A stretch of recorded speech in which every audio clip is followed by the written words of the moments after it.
Bismillahirrahmanirrahim. Assalamu alaikum. Today we will discuss our next topic of heat and thermodynamics, which is Brownian motion. सबसे पहले तो इसकी definition. The constant erratic movement of tiny particles suspended in a fluid or gas is called Brownian motion. अब सबसे पहले जो हमने अपना लेक्चर हीट एंड थर्मोडाइनमिक्स का स्टार्ट किया था वो था काइनेटिक थ्योरी ऑफ गैसेस. उसके अंदर भी हमने देखा कि गैस जो है वो पार्टिकल से मिलके बनी हुई है और वो जो पार्टिकल्स हैं वो कंटिन्यूसली मूव कर रहे हैं, इट सेल्फ कोलाइड करते हैं with the wall of container collide करते हैं. इसके अलावा अब इस टाइम पे अगर हमसे कोई भी चीज़ के बारे में क्वेश्चन किया जाए तो हम इसीलिए इसका आंसर कर सकते हैं कि हर चीज़ जो है वो पार्टिकल से मिलके बनी यानी एटम से मिलके बनी हुई है. तो ब्राउनियन मोशन में बेसिकली किसी भी फ्लूइड या गैस के जो पार्टिकल्स हैं उनकी मूवमेंट को स्टडी किया जाता है. डिस्कवरी, ये जो फिनोमेना ये सबसे पहले डिस्कवर किया था 1827 में रॉबर्ट ब्राउन ने. और उसने एक तालाब के अंदर जो पानी है उसके ऊपर जो पोलन जमा होते हैं उन पोलन्स को माइक्रोस्कोप के ज़रिए से ऑब्ज़र्व किया था. और माइक्रोस्कोप से जब उसने ऑब्ज़र्व किया तो उसको वो जो पोलन है वो मूव करते हुए नज़र आए. तो उस मूवमेंट को ब्राउन उस टाइम पे ये कंसिडर किया कि शायद इन पोलन्स के अंदर लाइफ है, ये जानदार हैं, तो इस वजह से ये मूव कर रहे हैं. लेकिन बाद में उसने वाटर के अंदर सैंड को और दूसरे जो इनऑर्गेनिक मटेरियल जैसे मिट्टी है उनको डिज़ोल्व करने के बाद उसको भी माइक्रोस्कोप से जब ऑब्ज़र्व किया तो सैंड के पार्टिकल्स या जो डस्ट पार्टिकल्स या मिट्टी के जो पार्टिकल्स हैं उन सब ने भी वही मूवमेंट शो की जो कि हमारे पास पोलन की मूवमेंट थी.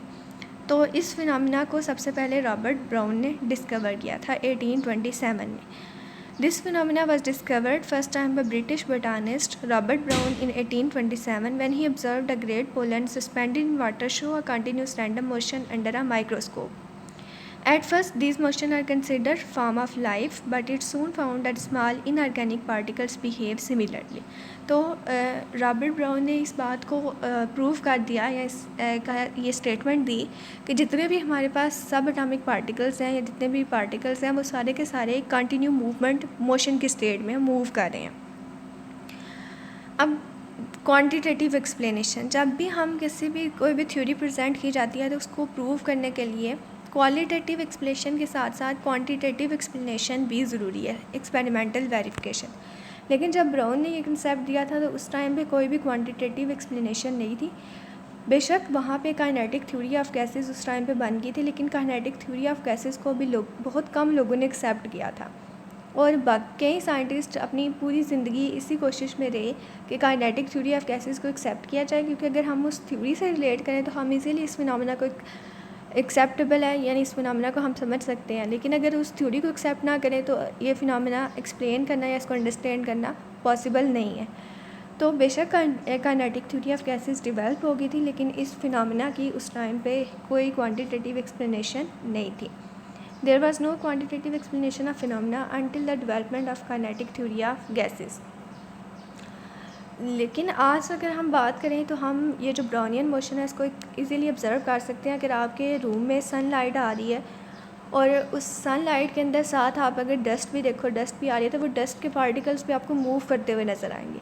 तो वो जो कांस्टेंट इरेटिक मोशन होगी उन डस्ट पार्टिकल्स की, उसी मोशन को हम ब्राउनियन मूवमेंट या ब्राउनियन मोशन कहते हैं. अब ब्राउनियन के इस कंसेप्ट को एक्सप्लेन किया फर्दर आइंस्टाइन ने. आइंस्टाइन की जो थ्योरी है ब्राउनियन मोशन में, जो हमारे पास 19वीं सेंचुरी का पीरियड था, ये साइंस में रेवोल्यूशन का पीरियड था.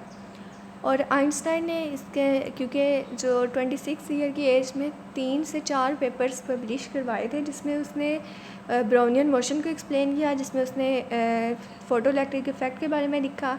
इसके अलावा उसके एक पेपर में थ्योरी ऑफ रिलेटिविटी के बारे में लिखा. तो 19वीं सेंचुरी को साइंस का मिरेकल एरा समझा जाता है.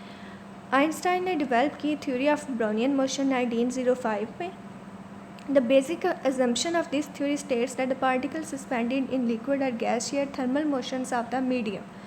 कि जितने भी पार्टिकल लिक्विड में होंगे या गैस में होंगे वो थर्मली मूव कर रहे हैं. The average translational kinetic energy of each particle 3/2 kT in accordance with principle of equipartition of energy. Her particle के पास कितनी एनर्जी है? 3/2 kT. अब फॉर एग्जांपल हम लोग वाटर के पार्टिकल्स कंसिडर करते हैं, 6 हमारे पास वाटर के पार्टिकल्स हैं. उन वाटर के पार्टिकल के ऊपर 6 पार्टिकल्स हैं, 3 एक साइड पे और 3 दूसरी साइड पे. उनके दरमियान में अगर हम रख लें एक पोलन का पार्टिकल, तो इट मीन्स अब वो कांस्टेंट थर्मल मोशन शो करेंगे, दोनों साइड में जो है वो इक्वल पार्टिकल्स हैं। The Brownian motion results from impact by molecular fluid and suspended particle requires same mean kinetic energy as the molecular fluid। यानी अगर 3 पार्टिकल्स एक साइड पे हैं वाटर के, 3 दूसरी साइड पे हैं, दरमियान में उनके पोलन का पार्टिकल या सैंड पार्टिकल, कोई भी पार्टिकल जिसकी मोशन हम स्टडी करना चाहते हैं, तो वो पार्टिकल भी उसी तरह मूव करेगा जैसे 3 बाकी के 6 पार्टिकल्स मूव कर रहे हैं। The suspended particle are extremely large as compared to the molecular fluid and are continuously bombarded on all sides by them। अब जो हमने सैंड का पार्टिकल रखा हुआ है या हमने पोलन रखा हुआ है, उसका साइज़ जो है वो वाटर के उन 6 पार्टिकल्स के मुकाबले में ज़्यादा है, इसलिए वो 6 के 6 पार्टिकल्स 3 एक साइड से उसके साथ टकराएंगे, 3 दूसरी साइड से उसके साथ टकराएंगे। और अगर आप क्योंकि वाटर पार्टिकल्स मूव कर रहे हैं, तो अगर आप देखें एक साइड पे 4 पार्टिकल्स हो जाएंगे, दूसरी साइड पे 2 पार्टिकल्स हो जाएंगे, तो ऑब्वियसली वो जो हमारा पार्टिकल है उसने 4 से वाली साइड से ऊपर चला जाएगा, 2 वाली साइड पे नीचे चला जाएगा, यानी कि वो अपर से लोअर साइड पे मूव करेगा। तो कंटिन्यूसली उस हर साइड पे हमारे पास वो जो पार्टिकल है वो बम्बार्ड होता है। The equal number of molecules strike the particle and all sides of each instant particle are sufficiently large and number of particles are sufficiently great। Particle इतना बड़ा होना चाहिए कि जो पार्टिकल्स उसको स्ट्राइक कर रहे हैं वो भी बहुत ज़्यादा है, लेकिन उस पार्टिकल का साइज़ भी ज़्यादा है, उसको हर तरफ से equal number of particles bombard कर रहे हैं। इसका मतलब है कि दरमियान में हमारे पास वो सैंड पार्टिकल या पोलन बना हुआ है, 3 पार्टिकल्स वाटर के एक साइड पे हैं, 3 पार्टिकल्स हमने कंसिडर किए हुए हैं दूसरी साइड से। अब देखें नंबर ऑफ़ पार्टिकल्स तो ज़्यादा है, यानी कि 6 है, लेकिन पार्टिकल का साइज़ जो हमने रखा हुआ है पोलन या सैंड का, वो इतना ज़्यादा रखा हुआ है कि वो उन 6 पार्टिकल्स को बम्बार्डमेंट को बर्दाश्त कर रहा है, यानी वो उसको एक पार्टिकल को 6 के 6 पार्टिकल्स स्ट्राइक कर रहे हैं। For smaller particles and few molecules, the number of molecules striking various side of particles at any instant being merely a matter of chance and may not be equal। अगर हम ये suppose करें कि हमारा जो पार्टिकल जो हमने उसके अंदर डाला हुआ है उसका साइज़ बहुत छोटा है, तो साइज़ उसका कम होने की सूरत में ये चांस है कि उसके ऊपर equal number of particles collide ना करें। यानी अगर तो साइज़ बड़ा है तो 3 दोनों साइड से बेकार है। अगर उसका साइज़ अपने पार्टिकल का इतना छोटा है कि एक साइड से उसको 3 पार्टिकल कोलाइड कर रहे हैं, दूसरी साइड से 1 पार्टिकल कोलाइड कर रहे हैं, या जो है दोनों साइड से एक साइड पे 1 पार्टिकल है, दूसरी साइड पे कोई पार्टिकल है ही नहीं, तो इक्वल पार्टिकल्स जो हैं वो होने का चांस नहीं है अगर उसका अपना साइज़ छोटा होगा। Hence the particles at each instant suffer an unbalanced force causing it to move this way or that way। अब ये वही केस है कि मैंने जो पहले बात की कि अगर एक साइड पे 3 पार्टिकल हो जाएं, दूसरी साइड पे 2 पार्टिकल हो जाएं, तो पार्टिकल ने किस साइड पे मूव करना है, 3 वाली साइड पे अपर हो जाएगा, 2 वाली साइड पे लोअर हो जाएगा, तो अपर से लोअर साइड पे मूव कर जाएगा। Therefore particle act just like very large molecule in the fluid and their motion should be same as the motion of fluid molecule। इसलिए जो भी पार्टिकल हमने ऑब्ज़र्व करना है उसका साइज़ हमने इतना ज़्यादा रखना है या उसका साइज़ इतना ज़्यादा होता है कि जो बाकी वाटर के पार्टिकल्स या फ्लूइड या गैस के जो मालिक्यूल्स हैं वो उसको हर तरफ से बम्बार्ड कर सकें और उसका इक्वल नंबर के पार्टिकल्स होने चाहिए, यानी राइट साइड पे अगर 3 हैं लेफ़्ट साइड पे भी 3 होने चाहिए।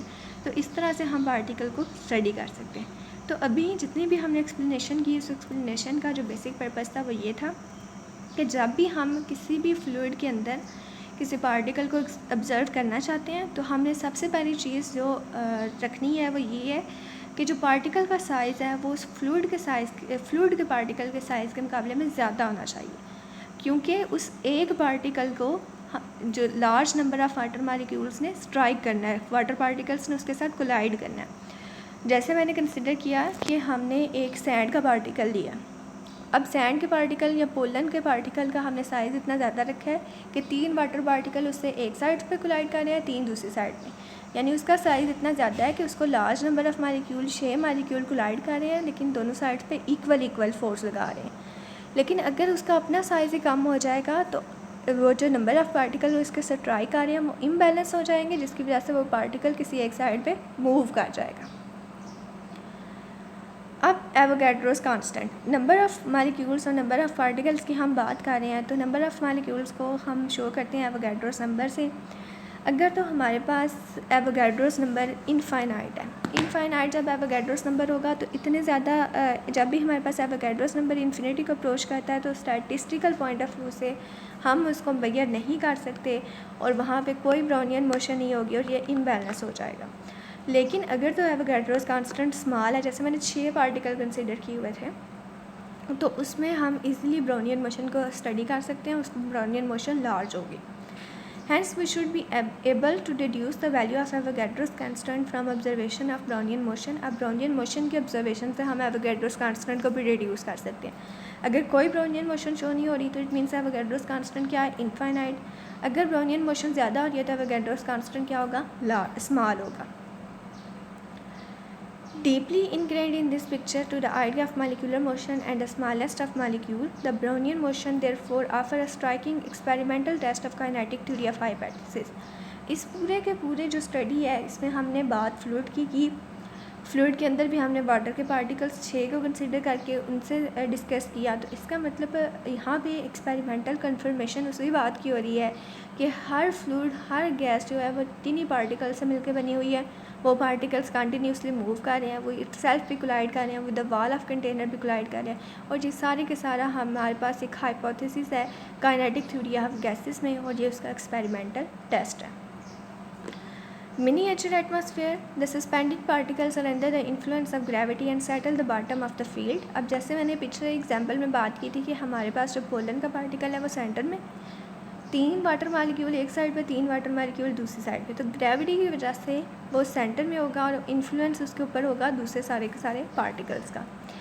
Since suspending particles behave like gas molecule, we are not surprised to learn that for molecule in atmosphere, their density drop out exponentially with respect to height in the fluid. They form a miniature atmosphere। तो उस particle के around जो है वो atmosphere को हम क्या कह रहे हैं, मिनिएचर एटमॉस्फेयर। अब एट दिस टाइम हमारे पास ये सरप्राइजफुल बात नहीं है कि जो फ्लूइड या लिक्विड के अंदर जो मालिक्यूल्स हैं उनको हम एज अ पार्टिकल स्टडी कर रहे हैं, या हम अपना जो पार्टिकल हमने डाला हुआ है उसको हम स्मॉल पार्टिकल कह रहे हैं।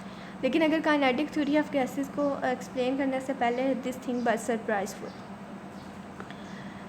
Perrin confirmation, Perrin confirmed the prediction in 1908 by determining a number of particles of gum resin suspended at different height in liquid. From this data he deduced a value of Avogadro's constant। Perrin also made measurement of displacement of Brownian motion during many equal time interval and found that they have statistical distribution required by kinetic theory and the root mean square displacement predicted by Einstein। जो बात Einstein ने की थी उसी बात को barren ने अपने हिसाब में एक्सप्लेन किया, और क्योंकि ब्राउनियन ने ये बात 18th सेंचुरी में की, 19th सेंचुरी में आके इसी बात को एक्सपेरिमेंटली कंफर्म किया, एवोगाड्रोस कांस्टेंट को फाइंड किया, पैरन ने डिस्प्लेसमेंट फाइंड किया, उसने स्टैटिस्टिकल डिस्ट्रीब्यूशन लगाई और इस सारे फिनोमेना को एक्सपेरिमेंटली प्रूव किया पैरन ने। पैरन को इसी बात पे नोबेल प्राइज़ मिला 1926 में। Thanks for listening.